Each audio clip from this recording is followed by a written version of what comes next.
इस दीवार पर आंखों के आकार का एक छेद दिखा। लड़का झुककर उसे देखने लगा। अंदर अचानक उसे एक डरावनी लड़की दिखी। लड़के ने जो देखा वो अपनी बहन को बताया। बहन को लगा कि शायद पड़ोसी के घर मरम्मत हो रही होगी और गलती से इस दीवार में छेद हो गया होगा, इसलिए उसने इस पर ध्यान नहीं दिया। रात को सोते समय उसे फिर से अजीब आवाजें सुनाई दी। डर के मारे वो तुरंत रजाई में घुस गया। जब बाहर शांति हो गई तो उसने धीरे धीरे इस रजाई को हटाया। हल्की सी आवाज आई, हम।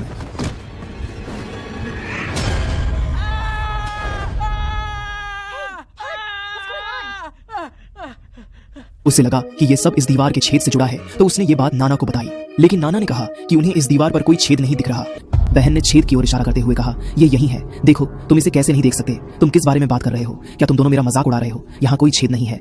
नाना ने फिर नानी को बुलाया। नानी ने भी कहा कि दीवार पर कोई छेद नहीं है। भाई बहन को ये सब बहुत अजीब लगा। उसी वक्त नानी सामने की दीवार को देखते हुए बोली, 8 बज गए, अब तुम दोनों को सो जाना चाहिए। मगर वहाँ बस इस घड़ी का निशान था, घड़ी नहीं। ये देखकर दोनों और भी ज्यादा डर गए। नाना नानी का बर्ताव उन्हें बहुत अजीब लग रहा था। दोनों को शक हुआ कि ये सच में उनके नाना नानी है या नहीं, क्योंकि माँ ने इनके बारे में कभी नहीं बताया था। कुछ दिन पहले माँ का एक्सीडेंट हुआ था और दोनों उसे देखने अस्पताल गए थे। वहीं पहली बार इन नाना नानी से मुलाकात हुई थी। नानी ने बहन को गले लगाया, लेकिन छोटे भाई को देखकर उसका चेहरा बदल गया और उसने गुस्से से पूछा, क्या तुम ही गोगो हो? नाना ने जल्दी से उसे याद दिलाया कि वो उसका नाती है। तब जाकर नानी के चेहरे पर मुस्कान आई। माँ कोमा में थी, इसलिए नाना इन्हें अपने घर ले आए।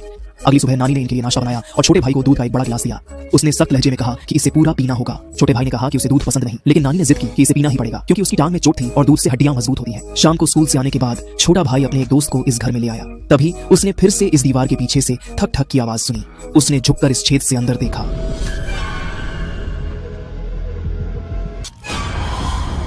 छेद की तरफ इशारा करके दोस्त से पूछा, तुम देख पा रहे हो? दोस्त को कुछ समझ नहीं आया, लेकिन छोटे भाई के चेहरे के भाव देखकर लगा कि वह मजाक नहीं कर रहा है। वो भी इस दीवार के पास जाकर झुक गया। अगले ही पल अचानक दोस्त को ऐसा लगा जैसे किसी ने उसे धक्का दिया हो।